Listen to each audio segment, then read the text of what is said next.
Hello and welcome to my channel. I'm Natha Campanella. If you want to work with me privately, you can find me at nathacampanella.com. And of course, if you like this video, give it a subscribe. All right, let's get started.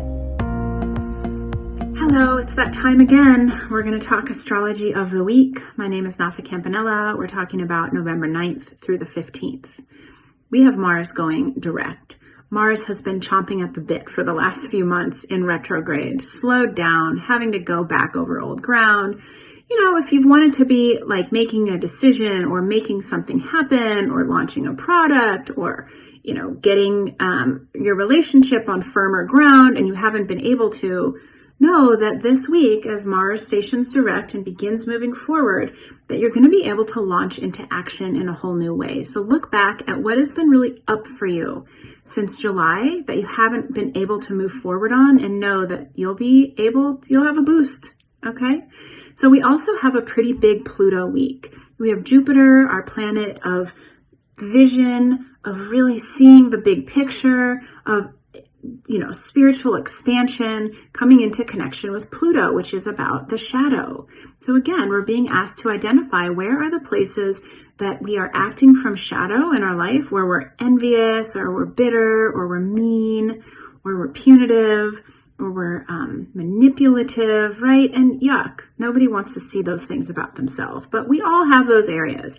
And where are those things getting in the way of this grand vision that we see, right? So a good example of this is that if, this has been such a big week, right? And if we're really excited about the idea of more empathy, more unity, more connection, more equality, but we're condemning people that have disagreed with us, and we're wishing them ill will or harm in some way, or just punishment in some way, that is a conflict, right? Because we can't actually move forward into our vision of empathy and connection while we are purposely disconnecting from something, or really more applicably, somebody. Okay, so just know that this is part of our Pluto-Jupiter transition. This is a transit that's been happening all year. We also have a new moon in the sign of Scorpio at the end of the week.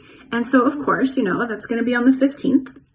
New moon in Scorpio is going to be in connection with Juno. So Juno is all about relationships. So, here's the thing is that regardless of what happens politically, of what happens in wherever it is that we're living in our culture, we still have to be in relationship with people. And so that is the question, where do I sabotage my relationships? Right? Where does my desire to control, or my bitterness, or my wish to punish get in the way of relationships that ultimately have a lot of love within them? So those are your questions. And then finally, you're going to love this. We are entering into eclipse season. Yes, eclipse season officially starts like Sunday, Monday after the new moon. And this season, the eclipses are going to be in the sign of Sagittarius and Gemini. So once again, we're looking at grand vision versus connection. So I have a mini eclipse course. Again, I offered one of these this summer. It was a great hit. Another one for the eclipses of this winter season. Winter if you're in the northern hemisphere. If you want to get your psychological gear, you want to get your emotional stuff like fortified, know that eclipses bring big changes. And in my eclipse course, we talk about what those changes can feel like, where they are going to show up in your life specifically. And there's just a lot of good information so that you can be prepared and use what's happening for big things in your life. All right, check that out. Link is in my bio. And what else? I think that's it. Leave me comments and questions if you have them. Tag somebody that might enjoy this message. I'll talk to you guys soon. Happy new moon.